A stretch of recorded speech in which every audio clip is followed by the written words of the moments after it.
The following program contains mature subject matter. Viewer discretion is advised. Of course, with any powerful tool in our house, whether it's a car or a firearm or social media and a phone, we want to only give our kids freedoms that are good for them and that they're responsible enough to handle. So we lock down an open internet connection and the ability to download apps. And my wife decided to begin trying new apps by downloading them onto her phone, not the kid's phone, but hers, so that out in the open, in the kitchen, we could learn how to use them together, not behind a closed door and behind a password that we don't know, until they were responsible enough to be able to use them on their own. So when you gave your children the cell phones, how old was your youngest child? I think 13. 13. 13, yeah. And so, you know, today, cell phones come in, you know, it's an iPad, it's a tablet at 2. Yes. And you know, one of the things I've learned so much through all of these experts, the big takeaways are about the fact that parenting cannot be outsourced to a piece of technology.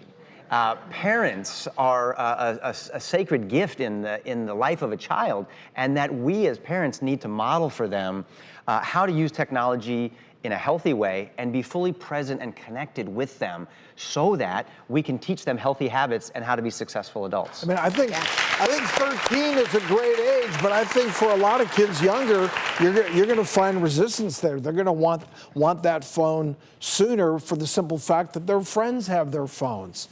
That's right. I mean, how do you address that? Well, that's especially with the friends having phones. You know, I've talked to some parents who say, well, we're just not giving our kids phones. There's no technology in the house. And sometimes we feel like taking a hammer to our children's smartphones when they get into trouble. But the problem is, unless your kids don't have friends, you know, their friends have phones and they're going to have access to things.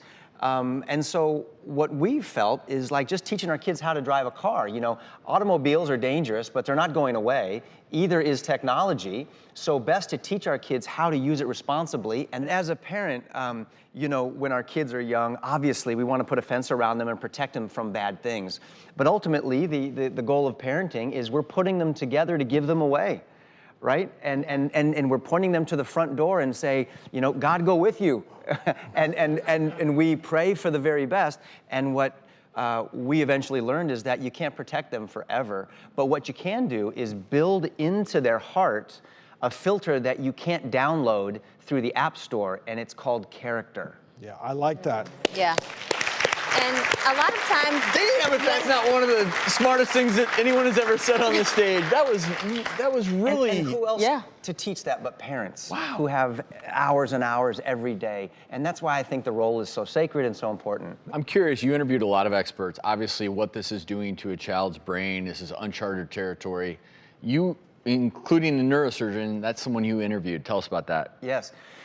So I was fortunate enough to have, as a friend of mine, Dr. Ian Armstrong, who is a neurosurgeon, a neuroscientist. He's a researcher of these things. And I was amazed to learn how social media is affecting the physiological structure of the brain, particularly the teenage brain. So I have a lot of skin in that game. So I wanted to talk to him and help me understand. And the teenage brain is still developing, clearly. It's still plastic. It's still changing.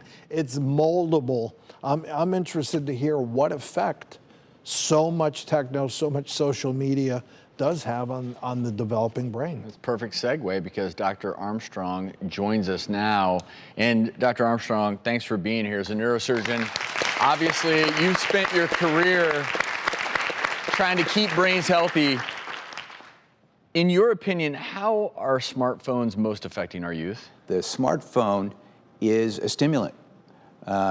They are designed and engineered by these companies to stimulate the brain. All the bings and tings and rewards and vibrations are stimulating the brain. Colors?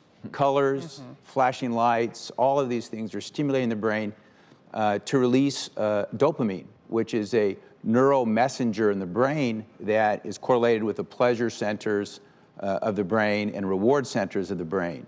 So it's actually stimulating the neurochemistry of the brain in the same manner that perhaps gambling or pornography would. There's a similar response in the reward and pleasure centers of the brain from smartphones and the very carefully calculated stimulus similar to that of cocaine or drugs.